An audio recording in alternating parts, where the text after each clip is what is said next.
বন্ধুগণ, পূর্বের ন্যায় আজকে আবার লাইভে এলাম। খুব ব্যথিত, খুব দুঃখিত। আজকে মেশি কেন্দ্র ঘটনা যে ঘটেছে, আমি শুধু অ্যাডভাইস দেবো না, আমি দিদিকে বলবো, রাজ্য সরকারকে বলবো সতর্ক বার্তা দিতে, একটু কড়ার সাথে শাসন করতে। আমরা এই দল কি চাই, আমাদের ইনি থাকবে, তা বলে ভয় পাচ্ছি না যে বিজেপি আসার ভয় রাখছি। দিদির কাছে খবর নেই যে ঘটনাগুলো ঘটছে। পার্থ কেস থেকে নিয়ে মেশি কেন্দ্রকে নিয়ে টোটাল খবর আমাদের কাছে থাকে। ম্যারেজ অ্যাসোসিয়েশন, আমি রাজ্য উপদেষ্টা, পশ্চিমবঙ্গের 350 রেজিস্টার আছে। আমরা মিলিত হই কোথায় কি ঘটছে, কোথায় কি রটছে, কোথায় কি ফাটছে, কোথায় কি চড়ছে। একটু বলি, পার্থ সমস্যা যেটা ঘটেছিল সেটা অবজানা তথ্য নয় আমার কাছে। আমার একটা ভাগনার কাছে চেয়েছে 10 লাখ টাকা।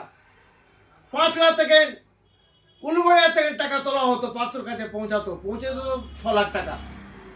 এই জন্য বলি, আমি ইমরান ভাইয়ের কাছে গিয়েছিলাম, নেটওয়ার্কটা আমাদের আছে, উনি না করেছিলেন, আমি না করেছিলাম। বাকি ছেলেগুলো ফেঁসে গেল আমার ভাগড়া, তার তথ্য আমার কাছে আছে। আইবির জন্য আমি বলিনি। তার সঙ্গে মেসির সঙ্গে তো বলি, শুভেন্দুর মতন ছড়িয়ে ছিটিয়ে আছে। শুভেন্দু 2 বছর আগে থেকে বাড়ি সহাতে শুরু করেছিল, দিদির কাছে খবর ছিল নি। তার সঙ্গে সঙ্গে বলি, মুকুলরা এখনো ফাইল আমার কাছে আছে। ওর পাড়া কাঁচরাপাড়া থেকে রেজিস্ট্রি করতে এসেছে একটা এমডি ডাক্তার আমার কাছে এসেছিলেন, একটা মুসলিম মেয়েকে নার্সকে নিয়ে এনে পিজি ডাক্তার, আমি তার রেজিস্ট্রি করে দিয়েছি। তার কাগজটা আমার কাছে আছে। এখন সে কাগজটা নতুন করে সার্টিফিকেট করে নিয়ে গেলেন। বিষয়টা উনি বলেছিলেন মুকুলরা বিজেপি করবে, এটাও 1.5 বছর আগে বলেছিলেন। আগে থেকে তাদের পদ্ধতি তৈরি হয়ে যায়। দিদি, আপনি সজাগ থাকুন, কঠোর হাতে দমন করুন।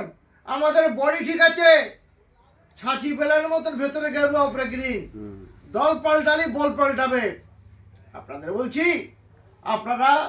আপনারা সংযত আচরণকে এই দলকে রাখতে আপনারা সাবধানভাবে আপনার দিদির কাছে খবর পৌঁছে যান। কোন অ্যাঙ্গেল থেকে আপনারা অন্যায় করবেন না, অন্যায় সাহায্য করবেন না।